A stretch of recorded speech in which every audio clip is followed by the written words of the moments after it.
Hello, I'm Marissa Oberstar. This is my self-improvement presentation. Have you ever tried to communicate with a child and the communication style you used was unsuccessful? Many children do not like to be controlled and often resist it. As a caregiver for many years at a daycare, I've been in many situations where I felt like my communication could have been better with the children. This is why I chose the book, How to Talk So Children Will Listen and Listen So Kids Will Talk by Adele Faber and Elaine Mashlish. The two concepts I'll be discussing today is from the interpersonal book by Joseph DeVito, Listening Styles in Chapter 4 and Conflict Styles in Chapter 11.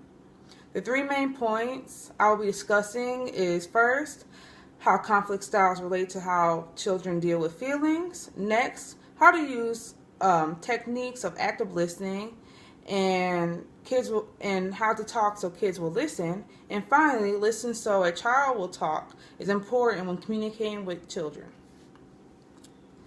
The first main point I'll be discussing is how to deal with children's feelings to avoid conflict and how to deal with conflicts when they emerge. A quote from page 2 in the book: when kids feel right, they behave right. How do we help them to feel right? By accepting their feelings. This is found in Helping Children Deal with Their Feelings in Chapter 1. I learned in this chapter that if you deny children's feelings, it can confuse them and enrage them as a result. Also, this teaches them not to know what their feelings are and will turn a conversation into an argument, and this will result a conflict.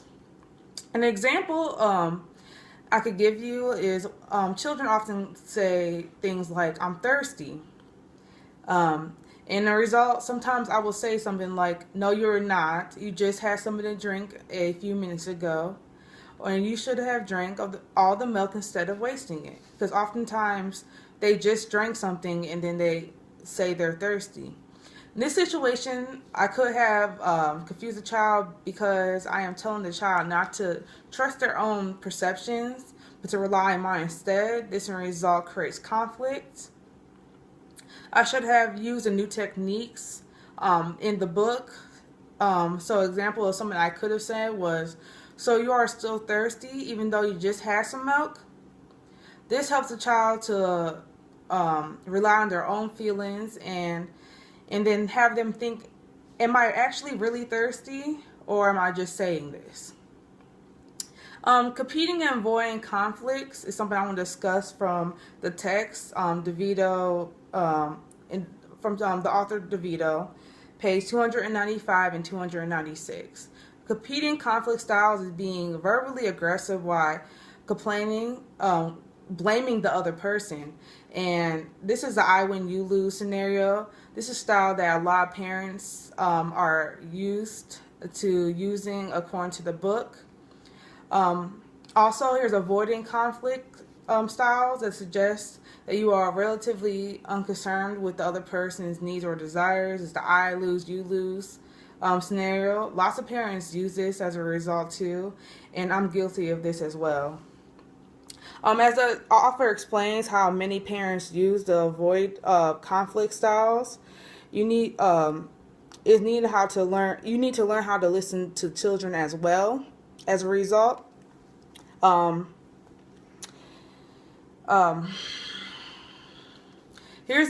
the book they talk about the half listening versus fully listening to a child. This is found on page 10 and 11. The halfway listening helps when a parent is enraged in conversation with the child. In return, discourages them to talk. It is suggested that in the text to listen and to give the child your full attention. This makes it easy for the children to tell their problems to you, and sometimes all a child needs is for you to listen. An example of this I have is a conversation I had with the 5-year-olds.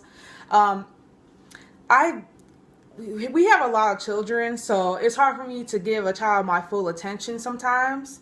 And one time a child approached me saying that he was upset because another child took his toy. In the result, I was listening, but he was kind of upset because I wasn't giving him my full attention. Some techniques from the text from page 102 is paraphrase the speaker's meaning. Stating what you think the speaker means and feels helps ensure that you show their interest. You're interested in the speaker. When you give a child your full attention, this is important so they know in fact you are listening. Also, there is an express understanding of speaker's feelings. This echoes the feeling the speaker expressed or implied. This allows the child to see their feelings are more objective. For example, I could have said to the child, "He took your toy. That must have made you feel sad." And you can also ask questions. This will ensure that you understand the speaker's thoughts and feelings. Asking questions can stimulate the speaker to elaborate on their feelings. An example I have is I could have said, how did that make you feel as a result of him taking your toy?